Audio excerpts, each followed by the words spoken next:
વલસાડ જિલ્લા આમ આદમી પાર્ટી દ્વારા નગરપાલિકા વલસાડના કચરાના નિકાલની ડમ્પિંગ સાઇટ બાબતે જિલ્લા કલેક્ટરને આવેદનપત્ર સુપ્રત કરાયું।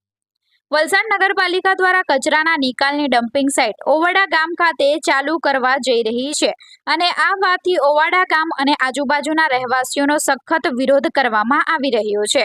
આ વિરોધ કરવા પાછળનું કારણ ત્યાંની જમીન ખેતીની છે અને પશુપાલનનો વ્યવસાય કરે છે।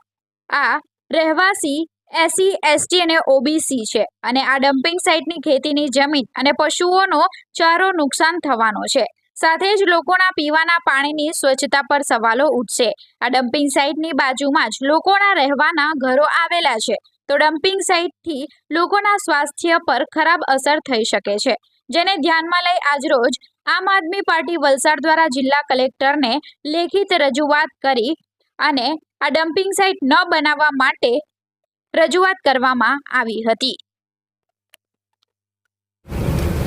નમસ્કાર, હું જિગ્નેશ ગોહિલ, આમ આદમી પાર્ટી વાઇસ પ્રેસિડેન્ટ વલસાડ જિલ્લા।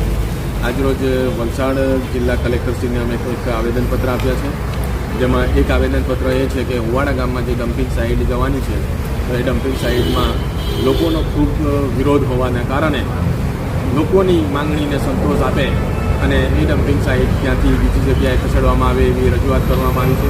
ત્યારબાદ બીજું આવેદનપત્ર એ છે કે નગરપાલિકા અને વલસાડ તાલુકાના જે સરકારી જગ્યા છે અને ગોચરની જગ્યા છે અને કેટલીક જગ્યાઓ પર દબાણ કરવામાં આવ્યું છે, તો એ બધી જગ્યાઓનો ખુલાસો કરે, અમને એની માહિતી આપે અને જે દબાણવાળી જગ્યા છે એ દબાણવાળી જગ્યાને સરકારી ધોરણ પ્રમાણે એને છૂટી કરવામાં આવે એ પ્રમાણેની અમે રજૂઆત કરી છે।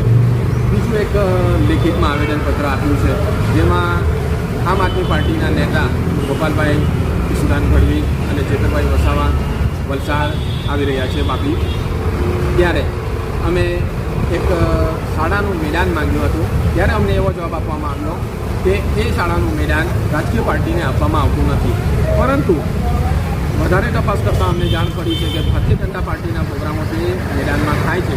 તો કલેક્ટરશ્રીને અમે કહ્યું છે કે અમારી સાથે એવો ભેદભાવ શા માટે, એક પાર્ટીને તમે આ મેદાન આપો છો ને બીજી પાર્ટીને મેદાન આપતા નથી, એ માટેનો પણ રજૂઆત કરી છે અને કલેક્ટરશ્રીએ કહ્યું છે કે આ માટે અમે યોગ્ય નિર્ણય લઈને સારામાં સારો નિર્ણય લઈશું એવી આશા આપી છે। જય હિન્દ। જય હિન્દ।